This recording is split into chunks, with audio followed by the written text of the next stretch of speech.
안녕하십니까. 새롭게 단장해가는 대박플러스 시즌2 목요일의 사나이 남원호 멘토입니다. 대박플러스는요, 기법 강의뿐만 아니라 여러분들이 궁금해하는 모든 종목에 대한 종목 상담도 해드리고요.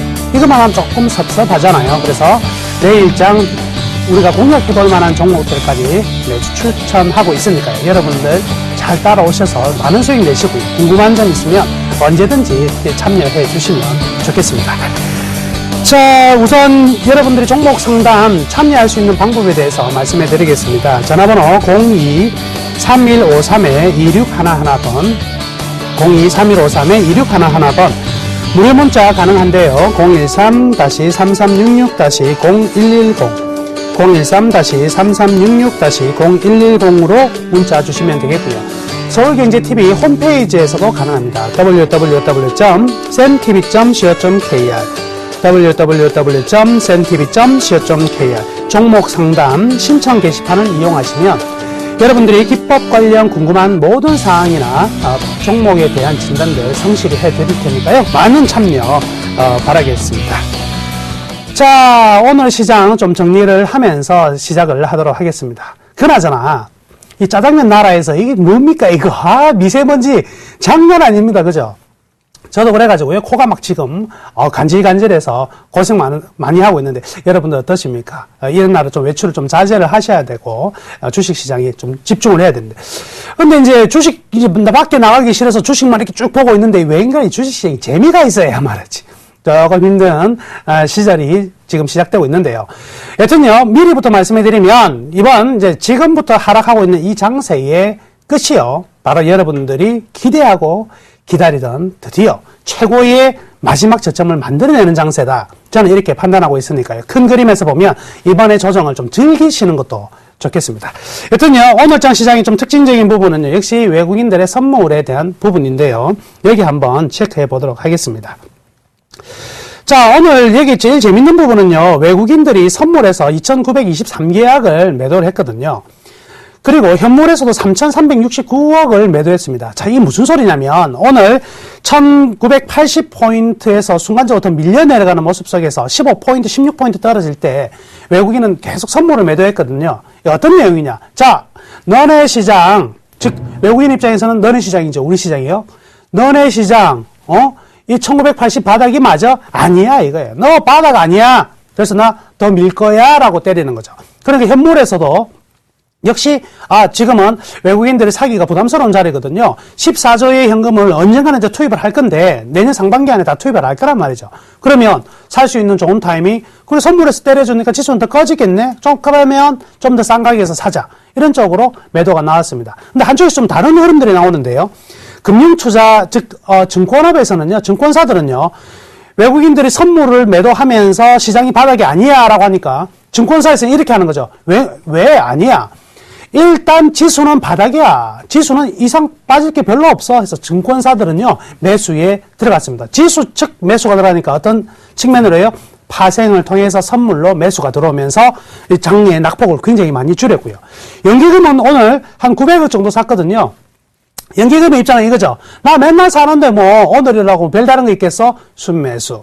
그리고 투신권도요, 오늘 한 559억 정도의 순매수가 들어왔는데 최근 한 2주 동안에요, 펀드에서 환매돼서 나가는 금액보다 새로 신규적인 자금이 좀 더 많이 들어와요. 그러니까 투신권도 이제 환매 나올 거 다 나왔고 이제부터 새로 들어올 자금도 좀 있으니까 시장을 어떻게 방어만 좀 해주면 투심은 살아난단 말이죠. 그러고 나면 돈이 몰려들 거니까 나 갈 수 있어. 즉 투심은요, 종목은 분명히 싼 종목이 있다. 지수는 모르겠다. 지수는 모르겠는데 종목은 분명히 싼 종목이 있다라고 종목별로 철저히 접근하고 있는 부분입니다. 그래서 외국인의 선물은 누구와 충돌되고 있고요, 증권사와 충돌되고 있고, 외국인의 현물은요, 연기금과 투신권의 매수와 충돌이 되고 있는 이런 흐름이죠. 그러면 이런 흐름이 언제까지 갈 것이냐? 일단 다음 주 목요일까지는 지속될 가능성이 많다. 다음 주 목요일 날 무슨 날이죠? 내 마녀가 춤추는 날이죠.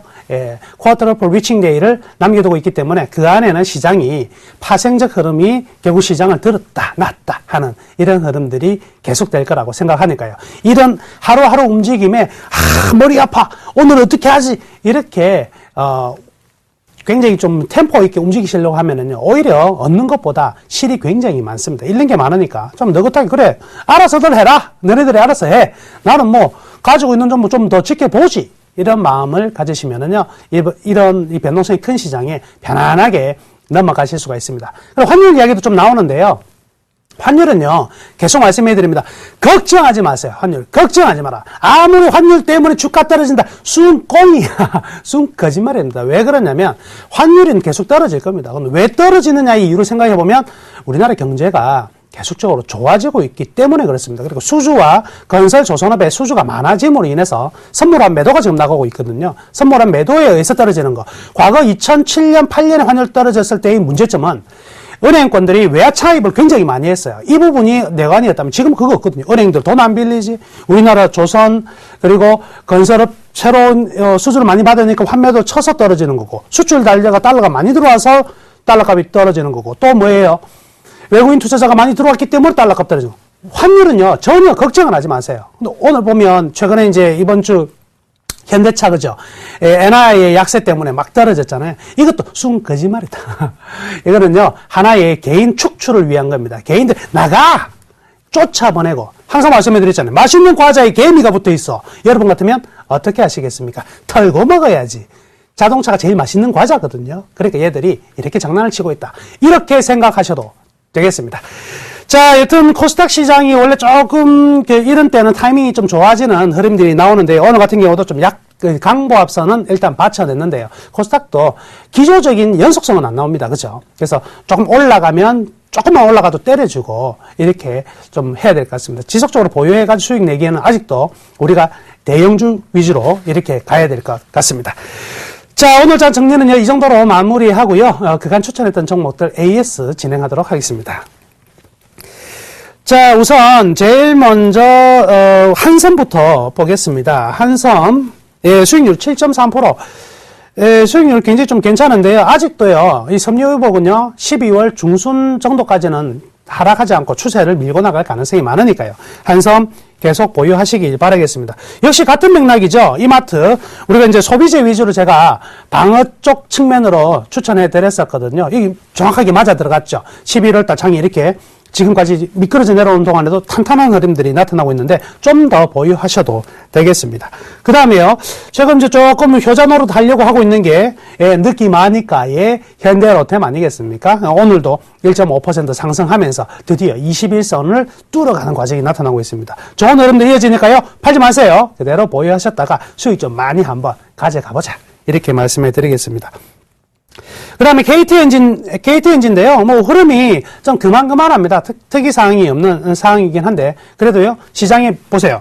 최근 이제 이번 주 일주일 동안은 2,000원 한 4, 50포인트에서 1980까지 내려오는데, 안 떨어지죠. 이게 바로 방어주의 매력입니다. 그래서 이럴 때 그대로 좀 보유하셨다가 민감주가 오면은 제가 또 교체시켜 드릴게요. 그러니까 KT엔진 가지고 계신 분들은 일단은 보유하세요. 제가 이 종목으로 갑시다 할 때, 그때 옮기시면 되겠습니다. 그리고 DGB 금융지주가 오늘은 조금, 이제 이틀 전에 좀 충격을 받았는데, 역시 17,000원을 뚫어내느냐 마느냐 이 과정이거든요. 근데 이거 하나 말씀해 드릴게요. 12월 우리 지수의 제일 저점이 몇 포인트가 될지는 모른다. 1950이 될지, 아니면 지금 통과했을지는 모르지만, 분명히 이번 가는 장에서는요, 금융주 떼놓고는 절대 갈 수가 없다. 우리나라 업종에서 최대 저평가는 제지고요. 제지 다음에는 은행입니다. 은행주 절대적으로 반드시 포트에 들어가 있어야 된다. 강조해 드리겠습니다. 건설주 중에서는 그래도 실적 넘버원이 이제 대림산업인데요. 조금은 쉬어가는 부분입니다. 그렇지만 추세적으로 떨어지는 부분은 아니니까 일단은 보유하겠고요. 그리고 대우인터내셔널이 조금 수익률이 좀 부족하네요. 마이너스 5.4%인데요. 이거는 조금 더 반등을 주면은요, 우리가 매수 가격이 39,000원 정도 잡혀 있는데요. 이 39,000원 가까이 올라가게 되면 정리하도록 하겠습니다. 일단 탄력 둔화 그리고 신규 종목 편입을 위해서 한번 정리를 하자. 이렇게 말씀해 드리겠습니다. 자, 지난 그 종목에 대해서 AS를 진행해 봤고요. 이제부터 본격적으로 워렌 버핏 2.0 남원우의 강의가 시작될 것입니다. 기대하십시오.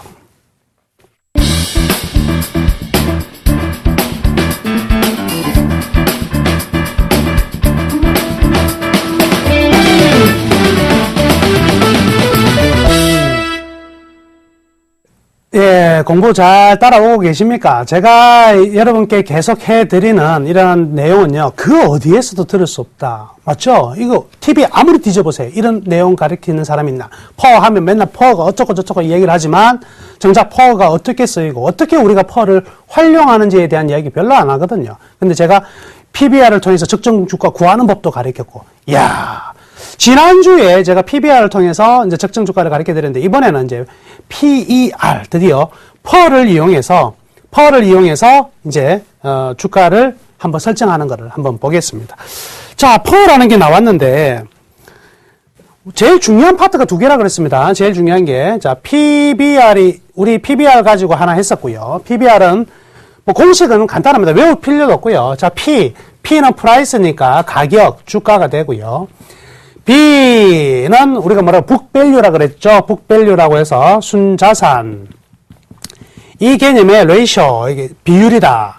이렇게 말씀해 드렸죠. 그런데 이제 PER은요, 동일하게 출발합니다. PER, P는 올라가니까 뭐로 나올까요? 주가로 나오고요.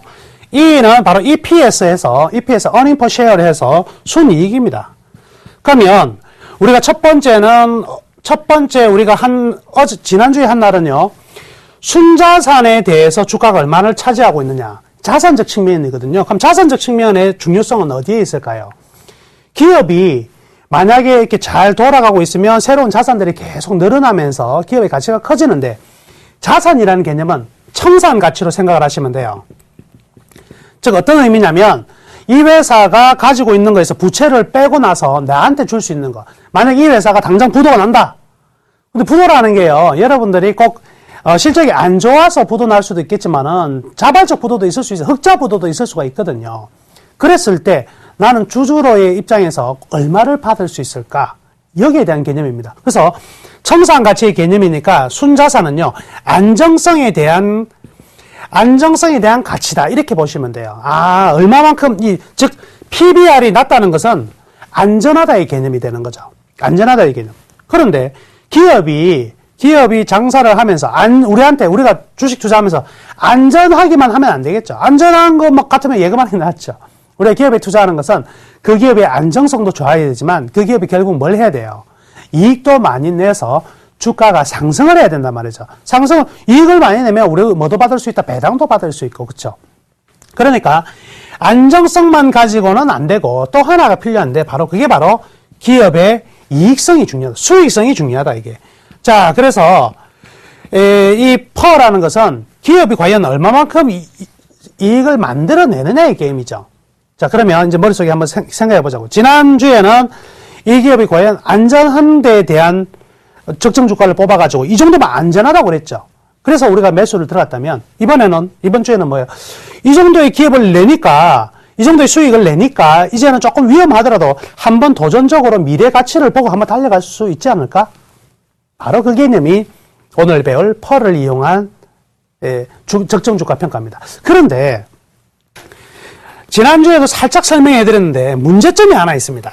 이 문제점이 요거를 보정하는 게 어려워서 적정 주가가 사람들마다, 그리고 세계 제1의 투자자들이 서로 다른 적정 주가가 나오는 건데, 잘 보시면은요, 이익이라는 것은요, 이익은 작년에 마이너스 1억, 그리고 올해는 제로, 그리고 내년에 플러스 1억이다.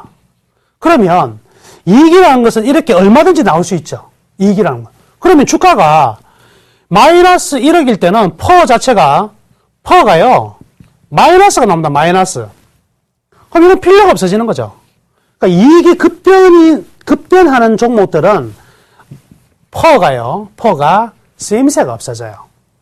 자산은 천천히 올라갔다가 기업이 안 좋아지면 천천히 내려오는 게 이 자산 측면인데, 이익은요, 이렇거든.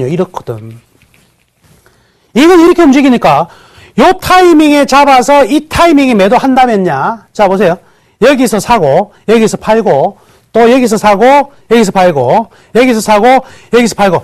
이야, 이렇게 하면 얼마나 좋겠습니까? 이렇게 하는 사람은 없다. 이렇게 여기서 사서 여기서 팔고 하는 사람들은 다 어디, 서울 같으면 벽제에 있고 부산 같으면 영락공원 이런 데 있단 말이에요.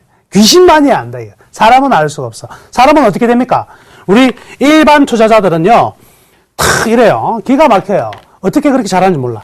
여기서 사서 여기서 팔고, 여기서 사서 여기서 팔고, 완전히 거꾸로 갑니다. 완전히 거꾸로.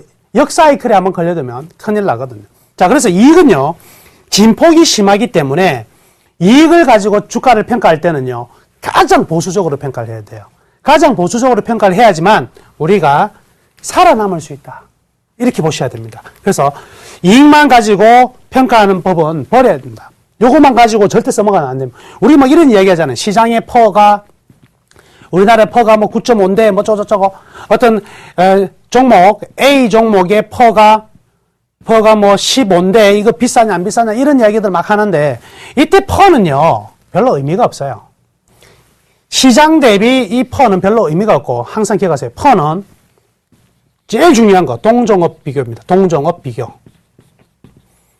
동종업계끼리 비교를 해야 돼요. IT는 IT끼리 퍼가 얼마냐.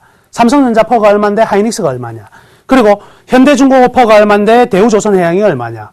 KB금융이 퍼가 얼마인데 예를 들어서 뭐 DGB금융지주가 얼마냐. 동종업계리 반드시 비교를 해야 되고 이게 1번이고 두 번째 과거 데이터도 이용해야 됩니다.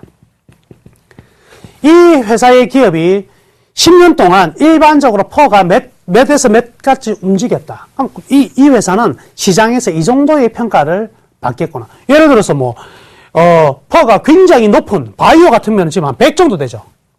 예. 퍼 이제 바이오 같은 경우 바이오 정도 같은 경우에는요. 바이오 퍼는요. 100 넘는 게 수두룩하거든요. 그럼 이건 무조건 이거 뭐 사기네. 이래 들어가는데 그건 아니고요. 바이오 업종에 대해서 실제로 또 따로 봐야 된다. 이렇게 말씀해 드릴게요. 그래서 자산하고는 다르게 좀 더 퍼를 이용할 때는요. 동종업을 반드시 비교해야 되고 그리고 과거의 데이터를 이용을 하자. 그래서 퍼를 가지고 어떻게 투자를 하는지 이제부터 또 찾아보도록 하겠습니다. 하는 방법을 제가 가르쳐 드려야 되죠. 자, 첫 번째. 지난번에 우리가 찾았던 내용하고 동일하게 찾습니다. 여기 보시면은 제일 먼저 이 프로그램을 이용해 가지고 기업의 펀더멘탈을 이제 구해 보는데 이 결산 데이터.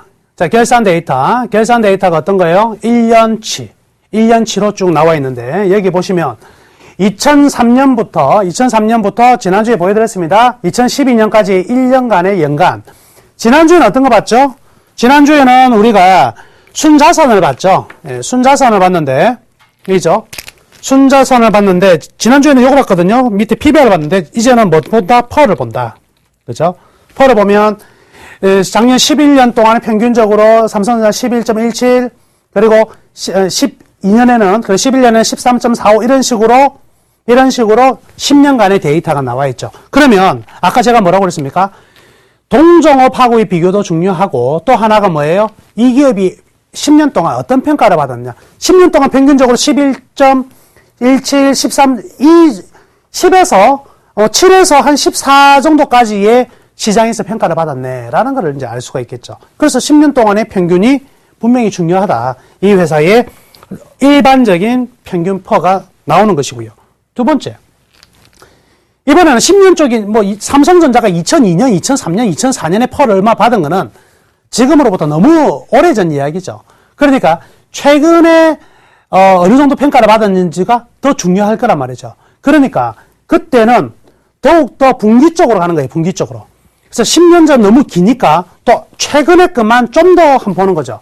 그래서 11년 6월 달부터 분기 최근까지 이어지는 분기에 삼성전자가 얼마만큼 퍼를 받았는가에 대한 이야기가 여기에 나오는 거죠. 여기 하나 이 프로그램을 이용하시면 여기에 퍼가 나오는데 밑에 TTM이라고 있어요. TTM. 그냥 퍼가 있고 퍼에 TTM이 있는데 분기 데이터는요. 어떤 걸 이용해? TTM을 이용하셔야 돼요. 이게 뭐냐면 분기 이익으로 나누어서 평가를 한 거니까 TTM을 이용하셔야 된다. 요거 하나만 주의하시면 되겠네요. 퍼를 이용할 때 분기 데이터만 TTM을 이용한다. 연 단위는 똑같아요. 예, 분기 데이터만 이용하면 됩니다. 그러면 10년 동안의 삼성전자의 평균 퍼가 나왔고 그 다음에 지금은 최근 분기 10개의 평균이 나왔으니까 이걸 전체적으로 총 20개의 퍼를 우리가 찾아낼 수 있겠네요. 그래서 20개의 펄을 이제 찾을 수가 있겠습니다. 자, 그러니까 첫 번째 우리 하나는 구했네. 어떤 걸 구했어요? 1번 10년간의 평균적인 펄은 구했다. 그렇죠? 그럼 이제 하나가 필요하잖아요. 자, 우리 어저께 지난주에 했던 거 다시 한번 기억해 보자고요. 아까 공식이 나왔는데 자, 이번도 마찬가지입니다. 펄은 순이익분의 주가라 그랬죠. 네. 그런데 여기서 10년간의 평균 펄은 우리 지금 방금 이용해 가지고 구했잖아요. 그럼 요거는 뭐 구했다. 몇이 됐든지 A라는 값으로 구했죠. 이제 우리가 구하려고 하는 건 주가를 구하려고 하는 거잖아요. 그러면 뭘 알아야 돼요? 순이익만 알면 되겠네. 이 회사의 순이익. 그런데요, 삼성전자의 순이익을 지금 나와 있는 건 알 수 있죠. 이때까지 작년에 나온 순이익 알 수 있고 3분기까지 순이익 알 수 있지만 4분기 아직 안 나왔잖아요. 4분기까지 나와야지 순이익이 나올 건데 이거 우리가 계산할 수 있어요? 못해요. 그러니까 누구의 힘을 빌리자? 기관의 힘을 빌리자. 기관들이 삼성전자에 대해서 올 한 해 순이익이 얼마만큼 나올 건지를 계속 계산한단 말이죠. 계산해서 뭐 예를 들어서 뭐 신한증권에서는 삼성전자 순이익이 얼마 나올 것이다. 현대증권에서 얼마 나온다. 뭐 HMC에서는 얼마 나온다. 이런 식으로 이제 대신 얼마 나온다. 이렇게 이야기를 할 거 아니에요. 그 이야기들이 다시 평균을 내는 거예요. 그러니까 뭐 순이익이 만약에 뭐 30조 나온다. 어떤 데는 35조 나온다. 어떤 데는 40조 나온다. 어떤 데는 35조 나온다. 어떤 데는 30조 나온다. 이러면 이 하나만 발표를 하면 믿기가 좀 어렵겠지만 요 쭉 나오는 데이터를 보니까 평균적으로 삼성전자가 한 35조 정도는 나오겠네. 이렇게 우리가 이 값을 이용할 수가 있다 이거예요. 우리보다는 낫잖아요. 그렇죠? 이 값을 우리 한번 이용해 보자. 그래서 순이익을 찾아내면 되겠죠. 그러면 우리 또 수학 공부 또 한 번 해야지. 또 수학이가 머리 아프다. 퍼가 순이익분의 주가다. A는 C분의 B다. 그러면 B는 어떻게 구한다? B는 열로 싹 가면 A 곱하기 C가 돼가지고 A 곱하기 C가 된다. 이 뭐 이리 어렵노? 지나가는 그 초등학생도 한 4, 5학년 붙잡아가지고 이거 좀 가르쳐달라. 좀 너무 좀 그런가요? 예. 그럼 모르면 우짜자? 외우자. 뭐 외울 것도 없고요. 간단하다 그냥. 어떻게? 결국 우리가 이제 주가를 구하는데 주가는 우리가 어떤 주가? 예측 주가. 주가를 예측하기 위해서 우리 구하는 거잖아요. 예측 주가는 어떤 거? 10년간의 퍼의 언제? 10년간의 평균. 10년간의 평균적인 이제 퍼를 구해보고, 그 다음에 여기에다가 뭘 곱해주면 된다? 순이익인데, 여기서 우리 좋아하는 거 있잖아요. 술고래들 좋아하시니까 주당 순이익. 이 말도 안 되는 개그다. 주당 순이익을 곱해준다. 주당 순이익은 우리가 알 수가 없으니까 증권사들이 예측한 걸 이용해가지고 이렇게 하면 되겠네. 첫 번째 아까 우리 본 게 이거잖아요. 10년간의 데이터. 어떤 거? 연 단위로 곱하기 10개 플러스, 그죠? 분기별로 곱하기 10개. 이렇게 구했단 말이죠. 요거 값을 이제 평균 내보면 되는 거고. 두 번째 이제 뭐예요? 기관에 뭘 구하자? 순이익, 예측치. 요걸 누가 가르쳐준다? 기관이 가르쳐준다. 그럼 기관의 데이터를, 기관이 가르쳐주는 거를 우리가 어디에서 볼 수가 있다? 인터넷 사이트에서 볼 수 있어요. 어떤 것들, 뭐 네이버, 다음, 또 구글, 뭐 이런 아무 인터넷 사이트 다 들어가도 되고요. 또는 여러분들이 쓰시는 HTS, 대우증권, 뭐 이런 것도 안에서 나오는 데가 있어요. 안 나오는 데도 있고 나오는 데도 있고. 이런 걸 보고 뭐라고 해줘? 기관들의 순이익의 예측치를 합해 놓은 거 컨센서스다. 그래서 뭐 전문가들 이제 나오면은 뭐 컨센서스가 어떻고 저떻고 막 이런 이야기하면 짜다리 유식한 척 하지만 알고 보면 별거 아니에요. 평균값. 기관들이 예측한 데이터의 평균값을 이야기한다. 이렇게 보시면 되겠습니다. 그러니까 이제 우리가 두 번째죠. 이제 뭘 구하자? 기관의 어떤 거? 컨센서스를 구하자. 요거 필요한 거잖아요. 그죠? 기관의 컨센서스를 한번 구해봤다 이거예요. 구해본 게 아니고 이제 자기들이 구한 걸 우리는 어떻게 찾아봤다. 찾아보니까 이렇게 나오더라. 밑에 EPS 나오죠. EPS. EPS가 뭐냐면 이게 순이익이잖아요. 그죠? 우리가 필요한 게 순이익이고 술고래들이니까 주당, 그죠? 주당. 주당 순이익이 얘들이 이제 어떻게 났냐면, 자, 2010년에 92,863원 나왔다. 삼성전자가. 자, 2011년에 78,660원이 나왔어요. 자, 2012년에 136,278원으로 나오고, 2013년에, 자, 여기에 E라는 게 붙어 있다고. E가 나와 있어요, E. E라는 말이 나오죠. 이게 뭐예요? 예측치다, 예측치. 네. 이거를 보고, 우리는 E를 보고 예측치라 그래요, 예측치. 그러니까 아직까지 불확실하니까, 그죠? 예측치가 나오는 거예요, 이제. 여기에서 나오는 E가. 그 예측치를 보니까 얼마가 나와요? 184,248원이 나오네. 184,248원 나온. 그러면 예측치 값이 나왔으니까 요 값이죠. 여기에다가 이제 우리 뭘 곱해주면 된다? 아까 얘기할 때 순이익 나왔으니까 평균적인 뭐 퍼를 곱해주면 삼성전자의 이익에 대한 주가의 가치가 나오는 거예요. 이익에 대한 주가의 가치. 그런데 자, 그래서 요걸 먼저 또 넘겨서 보여드릴게요. 그러니까 우리 앞에 이제 두 가지 내용을 통해 가지고 적정 주가를 이제 한번 구해봤다. 자, 어떻게 구했는지 그대로 말씀해 드렸습니다. 종합을 해보면 여기서 결산, 여기 이제 10년치, 여기서 여기까지가 10년치예요. 그죠? 여기서 여기까지가 최근 10분기예요. 요 20개를 전부 다 더해가지고 딱 나눠가지고 평균을 보니까 몇이 나왔네? 11.56이 나왔네.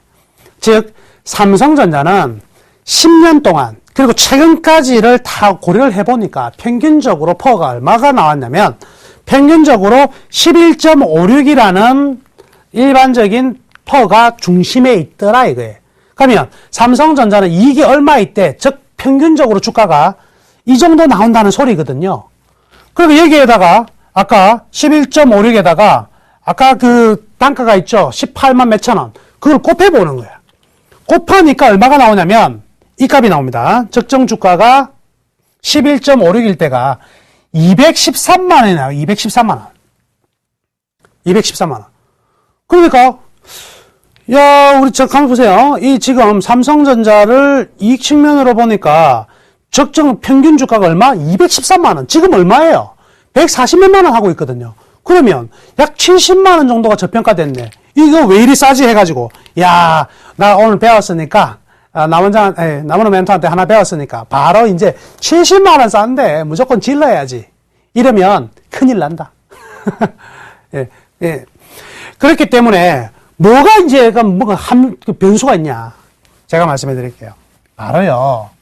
우리가 여기에서 어떤 기법이 요거만 알고 있다면, 세상에 요거만 나와 있다면, 뭐, 못 풀 게 어디 있습니까, 세상에. 근데 항상 이걸 보셔야 돼. 아까 앞에서 본 걸, 예, 조금 이제 고수준인데, 지금 기초편인데, 중급편으로 넘어가면 이런 거 다 이제 감안하는데요. 중급편까지 여러분들 많이 보시고요. 많이 계속 보셔야 됩니다. 그럼 잘리면 이거 중급편 못 나. 그러니까 열심히 보시고. 광고 좀 하시고요. 주변에 안 보시는 분들, 야, 이거 나무는 멘토, 이거, 한 봐라, 기가 막힌다. 좀, 광고 좀 해주시고. 고맙습니다. 여기 보시면, 92,000원에서 78,000원으로 뚝 떨어졌다가, 136,000원으로 거의 2배가 올랐어요, 이익이. 2배가 올랐는데, 여기서 여기까지 올라가는 폭은요, 여기까지 올라가는 폭은 약 14만원에서 18만원이면 한 30% 증가거든요. 그렇죠? 여기서 여기까지는 한 지금 90% 증가되었고, 그죠? 플러스 30%. 그러니까 이익은요, 이렇게 진폭이 크다니까요. 90% 1년 만에 증가가 될 때가 있고, 그 다음에 30% 증가가 되고 있는데, 지금 어때요? 2분기 실적의 증가율보다 3분기 실적이 1분기 좋았다가, 2분기까지 좋았다가, 3분기 실적은 둔화되는 흐름이거든? 그러면 이제 여기서 더 치고 달아날 만한 거는 별로 예측하기 힘들다. 그러니까 이게 다시 떨어질 거에 대비해서 우리는 이익도요, 줄여가야 돼요. 그래서 보수적인 관점으로 들어가야 됩니다. 아까 제가 말씀해 드린 게 이익이 이렇게 급팽창하는 주식은요, 이익은 언제든지 또 급격히 떨어질 수가 있기 때문에 이익으로 주가를 평가할 때는 한 단계 더 레벨을 다운시켜 가지고 적정 주가를 평가를 해야 됩니다. 그래서 이 11.56이 213만 원이지만 마이너스 15%인 180만 원이 뭐가 되냐면 목표가가 됩니다. 목표가. 자, 요거 해석 잘 하셔야 돼요. 즉 이익이 급팽창한 상태의 평균가이기 때문에 15% 마이너스인 181만 원이 목표가가 되고 149만 원 정도가 사실은 지금의 적정가다 이렇게 보셔야 됩니다. 140원. 그러니까 지금 현재 140만 원대 왔다 갔다 하고 있죠. 이게 뭐냐면 지금 이게 적정가라는 소리예요. 적정가. 예. 그럼 적정가에 사가지고 180만 원을 기다릴 것이냐? 어떤 부분에서 부족하죠? 자산적 측면에서는 굉장히 부족하잖아요. 지난주에 했잖아요. 그러니까 요거를 뭘로 잡는다? 적정가가 곧 목표가가 됩니다. 목표가. 그러니까 삼성전자가 지금 150만 원 정도 이번 분기에는 150만 원 올라가면 밀리고 150만 원 올라가면 밀리고 하죠. 왜? 149만 1,000원. 이익에 대한 보수적인 관점으로서의 가격이 나와 있기 때문에 그래요. 그러니까 그러면 삼성전자가 150만 원 못 넘어서는가? 아니죠. 150만 원 넘어서려면 뭐가 늘어나면 됩니까? 4분기 이익이 늘어나면 되지. 4분기 이익이 늘어나면 통과할 수가 있을 것입니다. 자, 그러니까요. 3분기 내에서 삼성전자는 목표가 자체가 얼마다? 149만 원이 나온다. 이거 기억하시면 되겠습니다. 자, 종합으로 이제 정리해드리면 이렇습니다. 이익이 증가 추세일 때는 공격적 매수의 경우, 공격적인 매수자입니다. 하방 1밴드 매수. 즉 뭐예요? 평균가 매수가 아니라 우리가 자산으로 할 때는 평균가 매수했는데 지금은 하방 1밴드에서 매수를 하고 평균가에 이익 실현하다. 이게 중요하다. 이게 중요하다. 이거예요. 평균가에서 매도 처리해야 돼요. 이익이 증가. 그다음에 이익이 감소 추세일 때는 하방 2밴드가 목표가예요. 하방 2밴드. 가장 보수적으로 잡아야 된다 이거. 괜히 들어갔다가 이익이 줄어들면 주가 그냥 급락하거든요. 이익에 따라서 움직이는 주가는 이익이 조금만 떨어져도 급락을 한단 말이죠. 조심해야 된다. 그리고 이익이 평균적으로 움직일 때는 이익 하방 2밴드 매수 후에 하방 1밴드 매도 전략. 그러니까 뭐예요? 어느 경우에도 이익을 기준으로 하는 투자는요. 평균가에서 매수는 절대 하면 안 된다 이거예요. 평균가에서는 매수를 하지 마라. 반드시 하방 1밴드나 하방 2밴드. 그러니까 삼성전자 같은 경우에도 아까 보여드렸지만 하방 1밴드 하면 181만 원이 되고요. 하방 2밴드가 149만 원 되니까 지금 이익 증가를 좀 더 지켜보고 순간적으로 또 밀린다 싶으면은요. 더욱더 보수적으로 잡아야 되는 부분이 있다. 이렇게 보시면 되겠습니다. 자, 이렇게 오늘 강의는 펄을 통해서 적정 주가를 구하는 것을 이제 구해봤고요. 이제부터 여러분들이 궁금해하는 종목 상담 시작하도록 하겠습니다.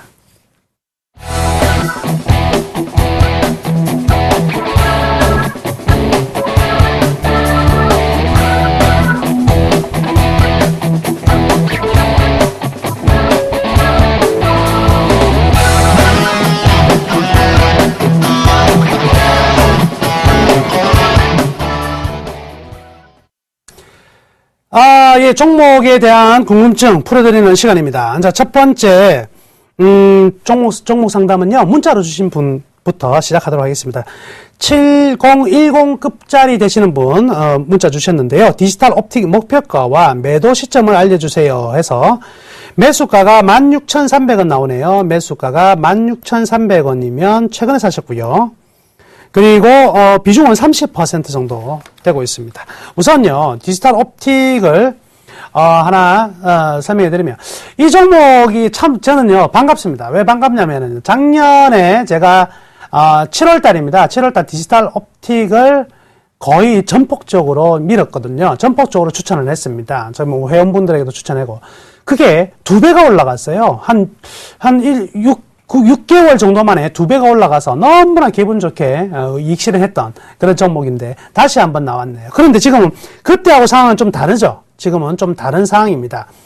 자, 그러면 지금 어떤 상황이 펼쳐지고 있는지 우리 유동비율 이 회사의 현재 상황을 하나만 한번 보자고요. 자, 새로운 종목입니다. 자, 여기 보시면은 이 회사의 자, 부채 비율과 유동비율이라는 게 나왔는데, 우리 이제 앞에서 V차트를 공부 제가 많이 시켜드렸잖아요. 이거 한번 봅시다. 보니까 어때요?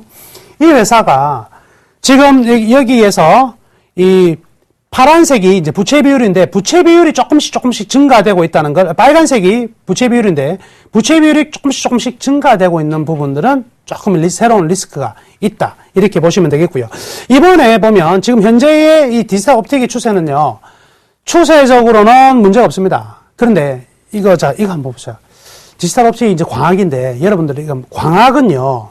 디지털 옵틱, 나노스, 뷰웍스 이런 기업들은요. 차후에 한 번 더 템포 있게 올라갈 가능성이 있어요. 어떤 가능성이 있냐면 기존에 지금 전부 다 뭐예요? 스마트폰에 의해 가지고 주가가 이제 이렇게 만 원대에서 25,000원까지 올라갔던 종목 아닙니까? 그럼 스마트폰이 별로 안 좋으니까 지금 성장성이 이제 어느 정도 한계에 왔다 해서 좀 주가가 계속해서 노는 부분인데 이 광학은요. 스마트폰에서 끝날 게 아닙니다. 스마트폰에서 끝날 게 아니고 이게 바로 뭐로 들어가느냐. 결국에는 바이오도 광학으로 들어가요. 바이오도 가장 중요한 부분은 광학 그리고 센서 이런 부분이고요. 앞으로는 이 광학이 사실은 굉장히 중요한 부분에 다용도로 쓰일 가능성이 많습니다. 그러니까 전체적인 시장은요. 괜찮은 상황인데 지금 왜 이런 상황이냐. 코스닥이 안 좋아서 그래요. 코스닥 시장이 전부 다 안 좋으니까 뭐하고 비교해야 돼? 코스닥 시장하고 비교를 해야 됩니다. 그러니까 이 목표가는요.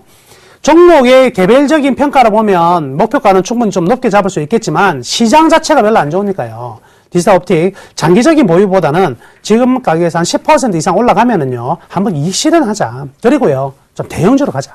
시장 자체가 지금은요. 내년 상반기까지는요. 대형주 주도의 장세입니다. 그리고 거래소의 중형주 또한 같이 갈 수 있는 부분이거든요. 그러니까 코스닥 쪽에서 이 디지털 옵틱을 조금 고수하기보다는요, 이익이 조금 나는 수준에서 빠져나와서, 그러니까 목표가 하면 뭐 16,000원이니까 18,000원 정도만 올라가도요, 매도 한번 하셨다가, 일단 거래소 좀 놀다가, 그리고 코스닥 시즌 또 오면, 그때 한번 가시는 게 제일 좋을 것 같습니다. 자, 두 번째 시청자 전화 연결 한번 하도록 하겠습니다. 안녕하십니까? 안녕하십니까. 예, 반갑습니다. 어떤 종목 궁금하셔서 전화 주셨습니까? 문또님, 제1모직 전망과 중단기 매매가를 알고 싶습니다. 제일모직이요. 예. 예, 비중이 어느 정도 되시죠? 93,300원에 70%입니다. 93,300원에 70%요. 예. 오, 그렇게 많이 사셨어요? 그 사다 버려야 될 것이 됐습니다. 아이고, 그렇군요. 예. 알겠습니다. 제일모직 제가 그 주식 승전통 해가지고 한번 말씀해 드린 적이 있는데, 기억하십니까, 혹시? 예, 그건 기억하고 여기 부산이거든요. 아, 부산요? 예. 예. 제 고향 남쪽 부산 아닙니까? 예. 그러면은요, 전화 소화기 내려놓으시고요. 제가 제일모직에 대해서 다시 한번 설명해 드리겠습니다. 감사합니다. 네, 대박 나세요. 자, 제일모직입니다. 제가 이거, 우리 센TV, 주식 승전통해서 제가 제일모직 한번 말씀해 드립니다. 삼성전자가 이제, 이재용과 이부진과 이성현의 시대로 이제 전환이 되는 과정에 어떤 종목이 핵심적인 종목이 되느냐. 여기에 대해서 우리나라 모든 투자자들이 관심이 다 쏠려 있어요.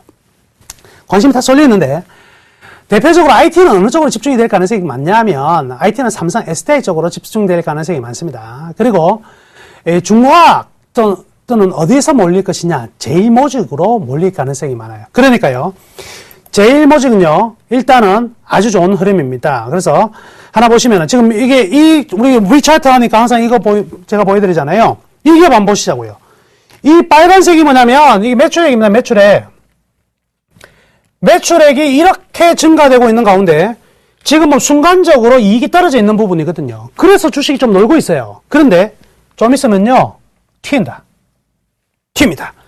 그러니까 제일모직은요, 전자재료 부분에 대해서 확실한 이익을 만들어낼 수 있는 단계로 내년도 될 수 있으니까 제일모직은요, 70% 괜찮아요. 무조건 보유하세요. 보유하시면 되겠습니다. 나중에 또 연결할게요. 자, 다음 분 전화 연결하겠습니다. 안녕하세요. 안녕하십니까? 네, 안녕하세요. 예, 반갑습니다. 테레비 켜야 됩니까? 예? 테레비 켜야 됩니까? 테레비 아직까지 안 키셨어요? 빨리 키세요, 빨리. 전화 끊으시고 키시면 되고요. 어떤 점이 궁금하셔서 켜고요. 전화 주셨습니까? 어떤 종목 궁금하셔가지고요? 동성제약요. 동성제약. 네. 예. 얼마에 사셨어요? 5,300원요. 5,300원에 사셨고요. 엥? 네. 5,300원요? 네. 비중은 얼마예요? 30%요. 30%요. 네. 아이고야, 이거 5,300원 지금 무지하게 떨어졌는데요. 네. 마음고생 심하시겠네요. 네. 예. 아니, 그 물을 타가지고 그래 돼서 6천 얼마였는데. 아이고. 알겠습니다. 수화기 내려놓으시고요. 빨리 TV 트세요. TV 트시고, 들으시고, 재방송할 때 또 보시고. 자, 상세히 설명해 드리니까 제가 하자는 대로 꼭 하세요. 네. 네. 알겠습니다. 그럼 수화기 내려놓고 제가 말씀해 드리도록 하겠습니다. 자, 지금 제약주들 같은 경우에는요, 이 극단적으로 나눠져 있어요. 바이오주도 마찬가지지만 예전에는 제약주하고 바이오하고 동시에 다 같이 가다가 지금은 바이오주들도 서로 완전히 차별화가 되고 있죠. 제약주도 마찬가지입니다. 대웅제약 같은 경우는 계속 가는데 이 동성제약 같은 경우는 일정 부분 상승하다가 미끄러져 내려오는 부분인데 그 원인은요 여기에 있다 이렇게 보시면 되겠습니다. 자, 이 그림을 보시면 역시 동성제약은요 딴 걸 떠나가지고 매출액 보세요. 빨간색인데 매출액이 꾸준하게 증가되다가 어떻게 됐냐면 갑자기 매출액이 줄어들고 있어요. 그런데 매출액이 줄어드는 속도보다 영업이익과 당기순이익이 줄어드는 거는요 이미 3분기 전부터 스타트가 돼버렸어요. 3분기 전부터 떨어지는 흐름이 이미 나왔거든요. 근데 주가가 조금 더 올라갔다는 거죠. 자, 기업의 내용이 이 V차트를 통해서 안 좋아지고 있는데 주가가 올라간다. 그럴 때가요 반드시 팔아야 될 타이밍. 그래서 누군가가요 이 종목에 주인이 있다면 일부러요 주가를 땡깁니다. 그럼 2분기, 3분기 전이면 벌써 이때잖아요. 이때부터 이익은 떨어지고 있었다고. 기업의 이익은 떨어지고 있는데 주가는 올라가죠. 그래서 여기는요 사실은 이 시청자분께서 매수해야 될 타이밍이 아니고 매도해야 되는 타이밍에 걸려든 거예요. 이 나쁜 놈의 도둑놈들이 이거 이 시청자분을 괴롭힌 겁니다. 자, 지금 어떤 상황이냐? 아직까지요 터널의 끝이 안 보입니다. 터널의 끝이 안 보이니까 지금 3,750원에 5,300원까지 바로 기대하기는 힘들고요. 일단은 조금 더 가지고는 계시는데 한 4,500원까지만 한번 기대를 할게요. 4,500원까지도 쉽지는 않을 것 같은데요. 일단은 좀 시간을 두고 4,500원까지는 보유하셨다가 4,500원은 반드시 한번 팔아줍시다. 4,500원까지 반드시 한번 팔아주자 이렇게 말씀해 드릴게요. 그래서 투자를 하실 때는요. 제발 이익과 기업의 매출은 연결해가지고 보고 나서 주식 투자를 하셔야 돼요. 그래 안 하면 힘들어집니다. 자, 좀 안타까운 흐름이었는데요. 반등 나올 때 일단 잘라내자 이렇게 말씀해 드리겠습니다.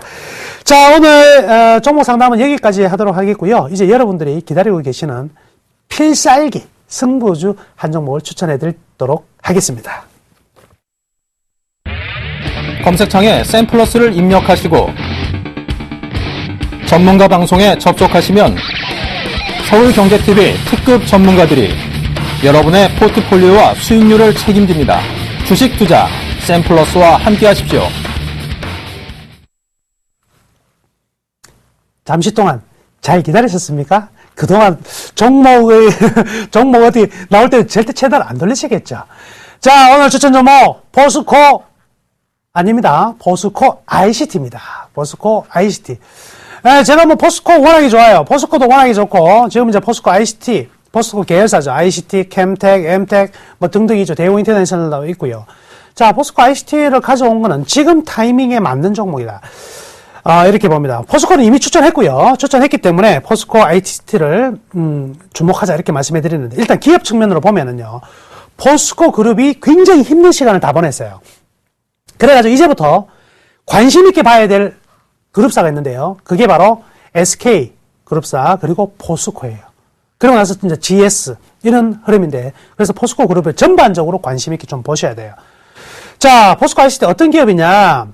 IT 기업이죠. IT 기업인데 어떤 쪽이냐? 에너지와 관련된 IT 기업입니다.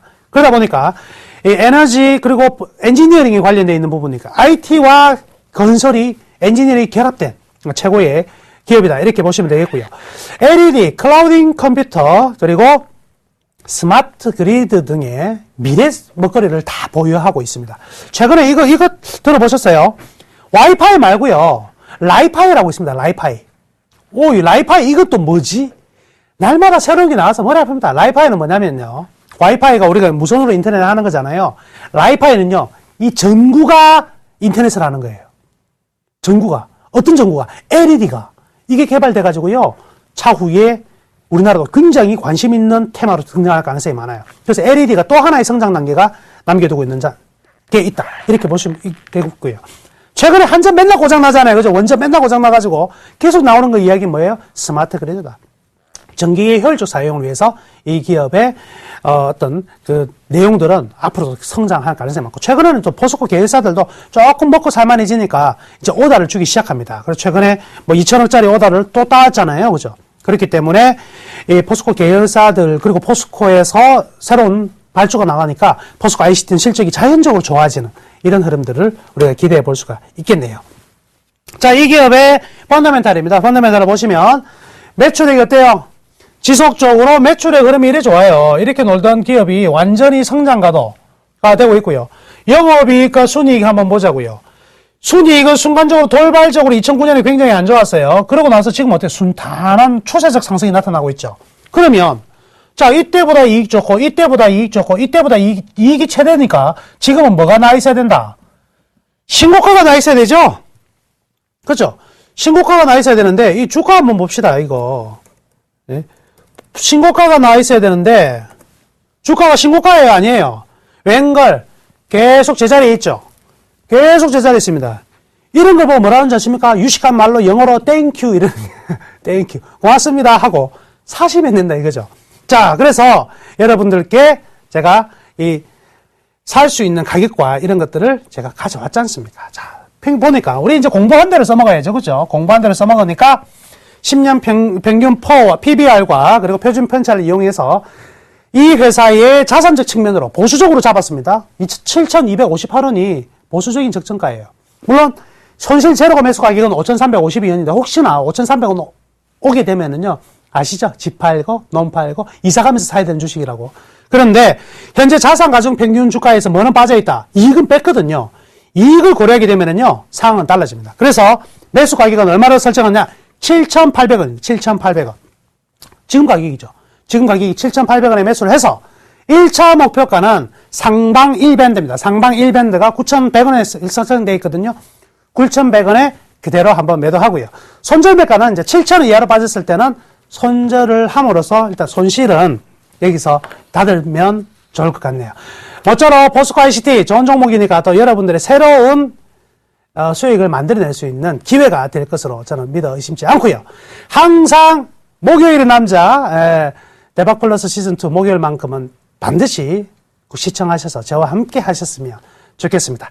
오늘 강의는 여기까지 마치도록 하겠고요. 여러분들 다음 주까지 상한가 3방 탁 맞으시고 기분 좋게 다음 주에 다시 뵀으면 좋겠습니다. 감사합니다.